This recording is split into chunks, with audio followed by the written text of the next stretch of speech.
Tonight's headlines: over 125,000 passengers affected by sudden suspension.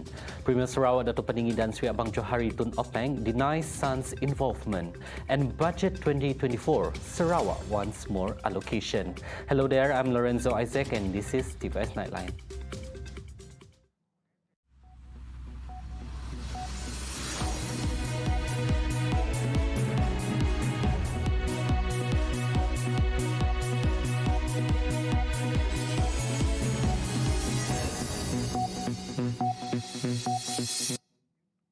Over 125,000 passengers were affected by the sudden suspension of My Airline. Transport Minister Anthony Loke said the abrupt suspension also incurred over 20 million ringgit loss in ticket sales, lambasting My Airline's action as an irresponsible act that can tarnish country's image. Loke demanded that the airline issue a public apology and refund the affected passengers for the purchased tickets. Loke said the ministry was caught by surprise by the suspension and was only aware of the news late last night, adding that the matter also did not go through the approval of the Malaysian Aviation Commission MAVCOM. The budget airline has been struggling financially as reports of late payments to its service providers were delayed and employee salaries were not paid on time surfaced. Last week, its Chief Executive Officer CEO Rainer Teo tendered his resignation by citing health reasons. Premier Sarawak Dato' Peninggi dan Sri Abang Johari Tun Openg has denied a recent media report that said his son, Abang Abdillah Izarim, would become a new investor in My Airlines Sendirian Berhad, the carrier which has suspended its operation due to financial problems. Abang Johari rectified that the report may be due to the presence of Abang Abdillah in the company's dialogue event in Kuala Lumpur recently. Tak, apa yang berlaku, anak saya pergi sana dengan kawannya. Dan dia ada, waktu tu ada, tak tahu, dialog company. So they speculate lah. Nampak anak dalamnya? Anak saya, jadi anak saya serba salah. Jalan pun susah, semua kena perhati orang. I think it's not fair. He also dismissed the report about the possibility of My Airline becoming a Sarawak-owned airline, insisting that the state government is still focused on negotiations to acquire Mas Wings, a subsidiary of Malaysia Airlines Berhad. Tak ada. Kita fokus dengan Mas Wing. Oh. Mas Wing. Mas Wing, macam mana? It's under negotiation now. It's just about the details. So. Memang saya dah kaitan dengan airline. Ada. Earlier today said its operation was suspended effective today until further notice due to significant financial pressure. The low-cost airline said it has come to these extremely painful decisions because of the financial pressures that have made it necessary to suspend operations pending a shareholder restructure and recapitalizations of the airline, probing speculations that Abang Abdillah would be a potential investors. Sarawak is demanding for a larger allocation from the federal government in the Budget 2024, set to be presented tomorrow. Premier Sarawak Dato' Peninggi dan Sri Abang Johari Tun Openg stressed that the increased allocation is essential to meet the demands of infrastructure development in various critical sectors, particularly in rice production in the state. Memang kita berkendakkan banyak bajet ke Sarawak lah. Itu expectation kita. Nak padi tadi, you hendakkan drainage, irrigation, banyak. Kalau kita nak jadikan pengeluar beras, bermakna infrastruktur tu mesti ada. Jadi saya rasa kalau Malaysia nak self-sufficient, kita ada kawasan, kita dah ada hybrid baru, you help us give the money for the infrastructure lah. Khususnya padi berkenaan irrigation. Yang berkenaan dengan satu daripadanya dah kita minta dengan persatuan kan? Ya. Dah minta dah. Ni. Yang untuk pemberitaan untuk pasal. Ya, memang. Dah minta. Zahid pun kata begitu. Commenting further, Abang Johari emphasized that their allocations is also crucial for developing a broader 5G infrastructure and enhancing internet speed across Sarawak. No, the 5G, we have our telcos. They are ready also to provide 5G. What is important is we need what they call the backbone to upgrade the backbone. So I hope in the budget, for the budget, they will help us to upgrade our backbone. You know, then once you got the backbone, then the speed will be faster.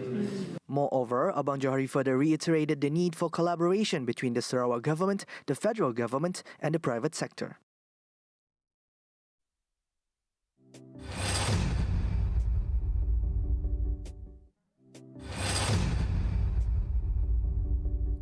The Samaaya Technology Park in Kuching has successfully attracted investment totaling over 14 billion ringgit, fostering significant economic spin-off that benefit the local business community in Sarawak. As such, the Premier Sarawak, Dato' Peninggi Dan Sri Abang Johari Tun Openg, noted that this free industrial zone has created 15,000 employment opportunities, with 98% of these positions filled by Sarawakian natives.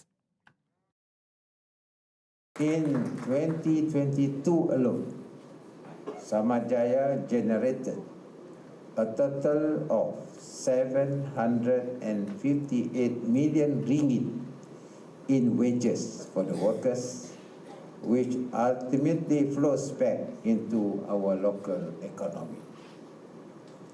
For the same year, that is 2022, the export value generated from Samaaya was 8.9 billion ringgit. As you know, in addition to Tayo Yudan, Samaaya is a home to several major multinational corporations. He said this in his speech when officiating the new Tayo Yuden factory building on Thursday. Meanwhile, Abang Johari announced plans by the Ministry of International Trade and Industry, Industrial Terminal and Entrepreneur Development of Sarawak, Mintred, to develop the Kuching High-Tech Technology Park covering 738.6 hectares on the border of Kuching and Samarahan divisions. The project aims to meet the rising demand of investors, particularly in the electronics and electrical sectors, attracting more foreign direct investments. The project is expected to be fully completed by 2030, creating more business and employment opportunities for our locals. Furthermore, Abang Johari noted that the company has invested over 3 billion ringgit in its Sarawak's operations. Tayo Yuden, the largest company in Samaaya, employs more than 4,800 local staff. The new two-story Tayo Yuden factory, situated on a 29-hectare site, is designed to respond to the increasing market demand for various layers of ceramic capacitors, reflecting advancements in vehicle technology. The European Union (EU) remains open to forge a collaboration on the technology. EU Ambassador His Excellency Michalis Rokas affirmed that the EU possesses compatible technologies to contribute to the state's green energy policy. At the time we discussed Sarawak's policy for recovery post-COVID. This time we had the chance to discuss about the state's impressive plans for green transition, moving to sustainable fuels, green hydrogen, ammonia, but also the sustainable aviation fuels, plus all the principles of circular economy and waste to energy. These are areas where the European Union has leading technologies, leading know-how, and is willing to invest and partner with the state in many of these areas. So I had a very good discussion, also very interesting, Sarawak's new blueprint on digitalization. There again is where the European Union has leading technologies, so I was very pleased to have the chance to... Meanwhile, he acknowledged Sarawak's potential to generate more green energy through Sarawak's abundance of natural resources. Digital means now they are going to be put in place, so all the ingredients are there. Of course, the state needs to also create talent to support all these plans. And this is an exercise that in the European Union we have gone through the years, so we are very keen to share the experiences. and I see tremendous potential for further collaboration. There are many European companies that already are established since a long time here in Sarawak. He told us to reporters after paying a courtesy call to the Premier of Sarawak, Dato' Patinggi Tan Sri Abang Johari Tun Openg, at his office in Wisma Bapak, Malaysia on Thursday. Sarawak is in the process of its final draft of the revised project implementation framework that will steer the implementation of programs within the heart of the Borneo region until 2030. Deputy Premier Sarawak, Dato' Amar Awang Tengah Ali Hassan, emphasized that this document, a revision of the 2009 Sarawak Heart of Borneo implementation framework, serve as an enhanced and complementary version of the previous document.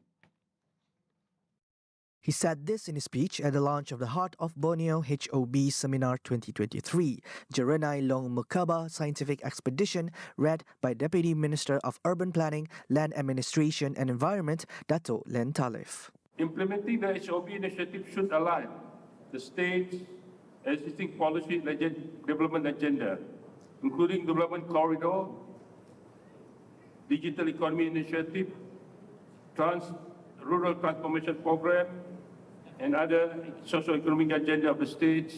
He added, leveraging on the HOB brand allows Sarawak to showcase its efforts, including community engagement initiatives and sustainable practices like the Tagang system and ecotourism, which benefit both the environment and local communities. Among the efforts in the revised framework include restoring log-over areas with high-value timber species, planting 100 million trees and incorporating industrial forest plantation of degraded areas. Awang Tengah, who is also Natural Resources and Urban Development Second Minister, said the HOB landscape in Sarawak contains 6 hydroelectric dams under the SCO project. And managing the area sustainably is essential to balance economic growth, social welfare, and ecosystem sustainability. Meanwhile, the revised framework also aligns with the Sarawak Post-COVID-19 Development Strategy, PCDS 2030. The Ministry of Utility and Telecommunications Sarawak considers to employ cutting-edge technologies to address vandalism on state utility infrastructure. Its Minister, Dato' Julaihi Narawi, who was chairing the 3rd Telecommunication on Coordination Committee meeting, TCCM, for 2023, said that it was one among the many issues raised during the meeting. In a statement, the ministry emphasized that vandalism has resulted in losses totaling millions of ringgits for state utilities. Several initiatives focusing on anti-vandalism and utilizing the latest technologies were discussed and are under consideration for implementation.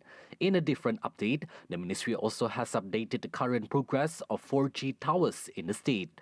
Currently, for 4G towers, out of 4,055 planned towers, 84.6% or 3,430 are now operational, and the remaining 625 will be operational by the 3rd quarter of 2024.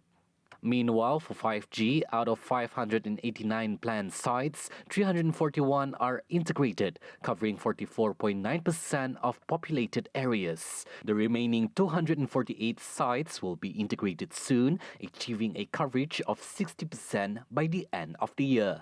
A total of 130 participants from various departments, agencies, telcos and service providers attended the TCCM. Coming up right after the break, Changing Lives, Petronas 5-year education endeavor. Republicans nominate Scalise for US House Speaker. Only here on TVS Nightline. Stay tuned.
Welcome back.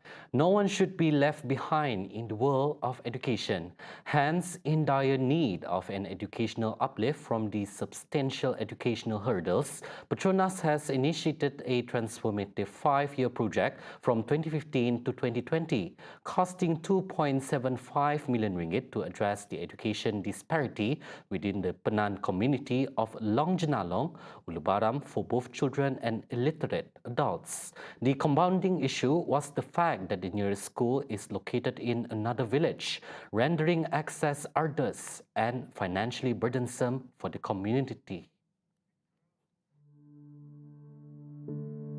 Dulu mula kami orang bikin kampung sini, ada susah sikit pergi bawa budak sekolah di Long Bedian. Setelah Petronas bangun ini rumah perak, kami ada lega sikit, ada bagus. Sebab dari kecil anak kami sekolah sini, dia pergi Long Bedian terus pandai. Itu yang kemudahan bagi kaum Penan Long Jenalong. Banyak susah dulu. Pertama, kalau pergi Long Bedian itu mau bayar tambang. Bapak bayar RM3, budak pun RM2. Sekarang ini tidak ada bayar sudah, itu kemudahan sekarang. In collaboration with the Ministry of Women, Childhood and Community Wellbeing Development, Petronas took action by establishing 5 preschools in 5 villages: Basalulong, Long Kawa, Long Lang, Long Kerangan and Long Jenalong. These facilities provide Penan children with the opportunity to acquire essential skills before entering primary school. Atika Fazila, a 23-year-old teacher in Long Jenalong, faced the unique challenge of instructing both children and illiterate adults. Nevertheless, her determination, coupled with the positive mindset of the parents, turned this into a successful endeavour. She also highlighted on the Kelas Dewasa Ibu Bapa Orang Asli dan Penan Kedap program which commenced this year, adding that the program aimed to offer illiterate parents a platform for learning, emphasising that it's never too late to start learning and improve their lives. Mereka pun sama juga dengan kanak-kanak, zero. Jadi tak tahu apa-apa. Jadi saya kena bersabar mengajar mereka, macam saya mengajar kanak-kanak juga. Kedap dia mula diadakan pada tahun ini sebab sedidik dia nak kami wujudkan kedap ini sebagai platform untuk ibu bapa buka minda mereka tentang pendidikan. Itu lagi satu lagi supaya ibu bapa dapat belajar juga. Anak-anak belajar, ibu bapa pun belajar. Seperti kata Ibu Fatimah kata. Jadi pendidikan ini sangat penting lah supaya kalau di rumah kanak-kanak dia akan tanya mak bapak dia, macam mana nak buat ini? Tadi kami belajar ini, mak bolehkah terangkan, ajar saya lagi. Jadi ibu bapa ni dah dapat pendedahan awal lah dari guru. Dalam kelas kedap ni mereka dah belajar cara-cara nak ajar anak mereka. Mereka belajar dan mereka mengajar. The Penan Preschool Project in Baram merely symbolized a novel initiative emphasizing inclusivity and education. While the older generation in Baram may not have the same educational opportunities, the unwavering dedication of Petronas, the ministry, and the hopeful spirit of the Penan community have paved the way for a brighter future. This collaborative effort vividly illustrates the transformative power of education in uplifting entire communities and offering a path to a better life. Consequently, this initiative stands as an inspiring testament to the profound impact that determined individuals and organizations can make on the lives of a long undeserved populations.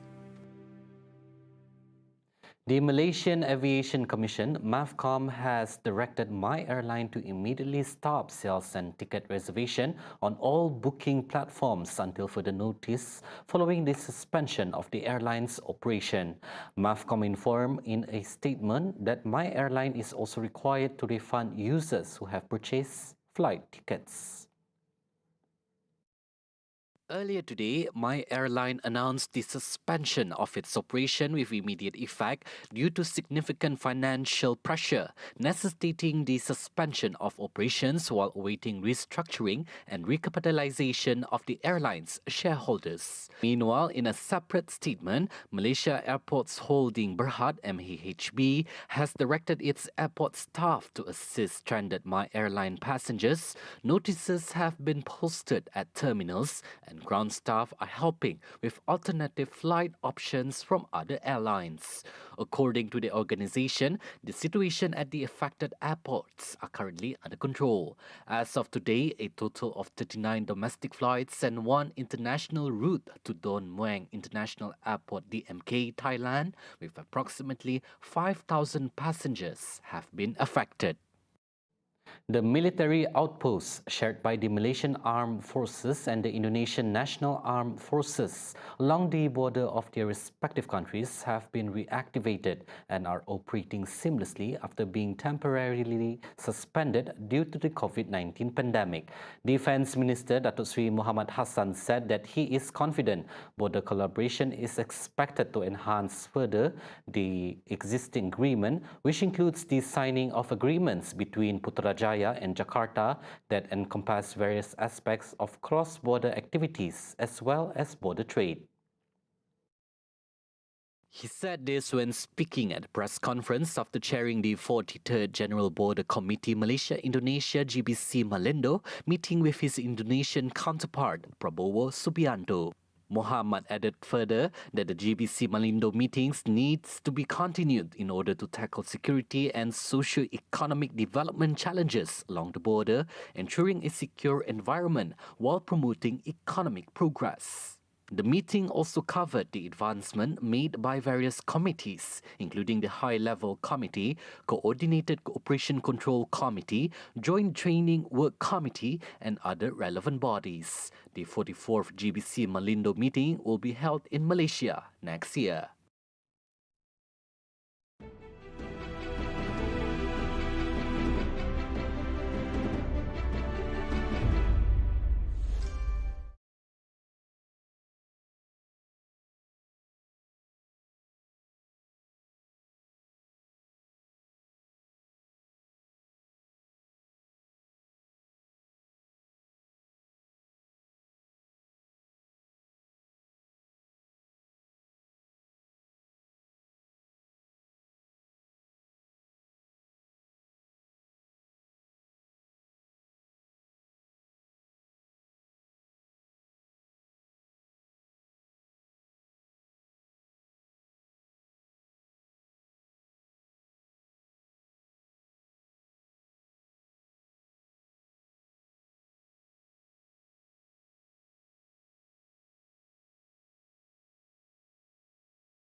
Moving on to international affairs, Republicans nominated Steve Scalise as their candidate for the Speaker of the U.S. House of Representatives on Wednesday, as they sought to heal bitter internal divisions paralyzing their domestic agenda and preventing action on the Israel crisis. The party has been a tailspin since a handful of hardliners forced out Kevin McCarthy 8 days ago, leaving the Republican-controlled lower chamber of Congress unable to respond to mounting international and domestic challenges.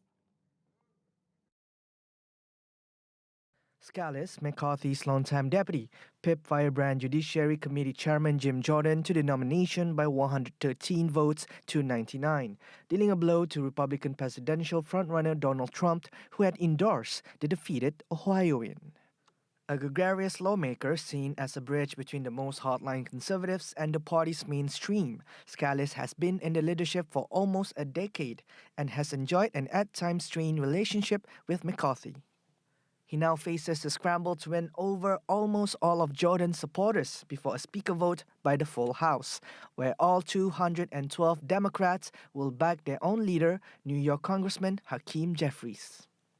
The vote could come as early as Wednesday afternoon, although the House went into recess without scheduling any floor action as Callis and his allies worked the halls and corridors of the Congress to corral as much support as possible. Wednesday's victory marked a stunning turnaround for Scalise, just 1 month after he returned to work following a blood cancer diagnosis for which he has been undergoing chemotherapy. The World Bank could raise its lending capacity by $150 billion in the next decade, but it will need to become bigger to respond to global challenges, its president said on Wednesday, reforming the World Bank and International Monetary Fund to make them better equipped to deal with climate change, debt, and poverty is a central issue at their annual meetings in Marrakesh, Morocco. World Bank President Ajay Banga, the former CEO of MasterCard, laid out his plans to redefine the vision of the bank towards eradicating poverty on a livable planet. It's a substantial number, but it's not going to be enough for the kinds of challenges the world has ahead.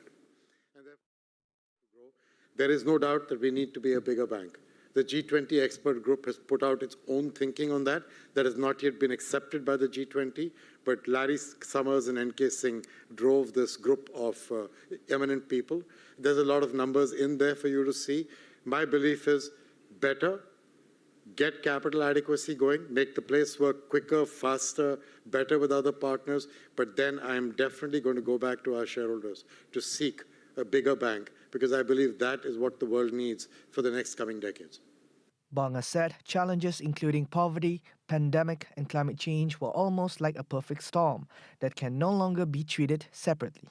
He said balance sheet changes and contributions from countries could increase the lender's firepower by $150 billion over the next decade. See the world closer with TVS as we bring you the latest news updates both locally and internationally. For more headlines anytime, anywhere, just head on to our official website at tvstv.my or follow us on our social media platforms.